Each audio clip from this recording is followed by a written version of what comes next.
حضرت ابو بکر صدیق اکبر جن کے احوال آج ہم بیان کر رہے ہیں، ان کی بھی امت میں افضلیت کا سبب کیا ہے کہ انبیاء کرام علیہ السلام کے بعد اس امت میں حدیث پاک ہے کہ جس پہ سورج طلوع ہوا ہے وہ سب سے افضل کون ہے؟ وہ ابو بکر صدیق اکبر ہے۔ کون ہے؟ سب سے افضل۔ یہ عقیدہ ضروریات اہل سنت میں سے ہے، اس کو تسلیم کرنا بہت ضروری ہے کہ سب سے پہلا نمبر کس کا ہے؟ ابو بکر صدیق اکبر۔ اس کی وجہ کیا ہے؟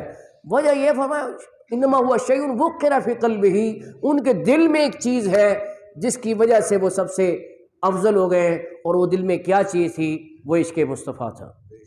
اور ایسا نہیں ہے کہ اعمال میں وہ کسی سے، اعمال میں بھی آگے ہیں، اعمال میں بھی آگے ہیں۔ اس کی اب میں مثال دیتا ہوں کہ مشکوٰۃ شریف کی حدیث ہے، ہمارے شیخ اجازت علامہ عبدالحکیم شرف قاری رحمۃ اللہ علیہ، ان کا مشکوٰۃ شریف ایسی عظیم الشان کتاب ہے کہ ہمیں اجازت حدیث دیتے ہوئے کہا اس کو ہمیشہ مطالعے میں رکھنا، یعنی ایک دفعہ ختم کرنا پھر شروع کر دینا، ختم کرنا پھر شروع کر دینا۔ تو مشکوٰۃ شریف جو ہے اس میں یہ حدیث ہے کہ مدینہ منورہ کے آسمان پہ ستارے چمک رہے تھے، ام المومنین حضرت سیدہ عائشہ صدیقہ جو صاحبزادی حضرت ابو بکر صدیق، یہ بھی ایک فضیلت کا پہلو کہ ان کی صاحبزادی بھی صحابیہ ہیں، ان کی اہلیہ بھی صحابیہ ہیں، ان کی دوسری صاحبزادی حضرت اسماء بھی صحابیہ ہیں، ان کے داماد زبیر بن العوام عشرہ مبشرہ میں شامل ہے، ان کا نام لکھا ہوا ہے، وہ بھی صحابی ہیں، ان کے دوسرے داماد طلحہ بن عبید اللہ وہ نام لکھا ہوا ہے، وہ بھی صحابی ہیں۔ تو یہ پورا خاندان صحابہ کرام کا خاندان ہے۔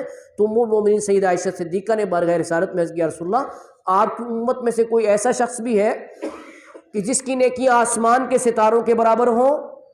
تو رسول پاک صلی اللہ علیہ وسلم جواباً یہ نہیں فرمایا کہ اعمال کی تو کئی قسمیں ہیں، نیکیاں کچھ ظاہری ہوتی ہیں کچھ باطنی ہوتی ہیں، تو میں اللہ پاک سے پوچھوں گا، جبریل امین علیہ السلام سے پوچھوں گا کہ وہ بتائیں کہ میری امت میں نیکیاں کس کی اتنی ہیں کہ آسمان کے ستاروں کے برابر ہوں۔ ستاروں کی تعداد آج سائنس بھی نہیں دریافت کر سکی کتنے ستارے ہیں۔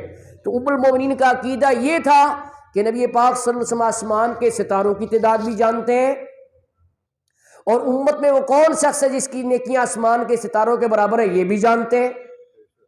جی بھئی یہ عقیدہ تھا تو پوچھا نا کہ حضور کو خبر ہے آسمان کے ستارے کتنے ہیں، اور حضور کو علم ہے کہ امت میں وہ کون خوش نصیب ہے جس کی نیکیاں آسمان کے ستاروں کے برابر ہے۔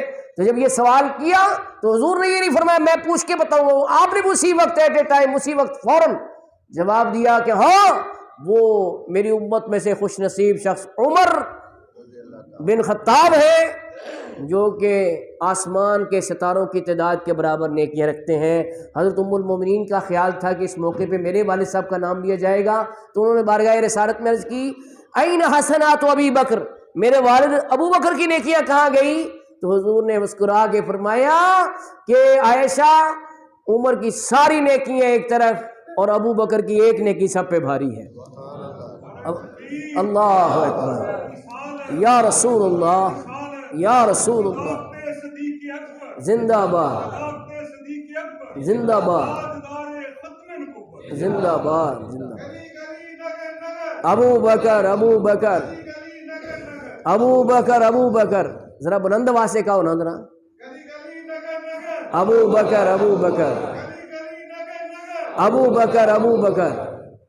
تو یہ اس نعرے کا مقصد یہ سلوگن کا کہ گلی گلی نگر نگر حضرت ابو بکر صدیق کے عشق کا جو ہے نا چرچا کرو، ڈنکا بجاؤ۔ آج یہ نہیں کہ مسجد میں سنا ایک کان سنا دوسرے سے نکال دیا، یہ جو ہم قرآن و سنت کے ریفرنس کے ساتھ گفتگو کر رہے ہیں اس کو اپنے دل میں جگہ دیں، لوہے ذہن پہ نقش کریں، اور اس کے بعد اپنی زبان کے ذریعے سے اس کو نشر کریں۔ یقین فرمائیں حدیث پاک کے مطابق گھر میں اگر آپ ذکر کریں گے، دفتر میں کریں گے، دکان میں کریں گے، جہاں جہاں کریں گے اللہ کی رحمتوں کی چھما چھم برسات ہوگی، اللہ کی رحمت اترے گی۔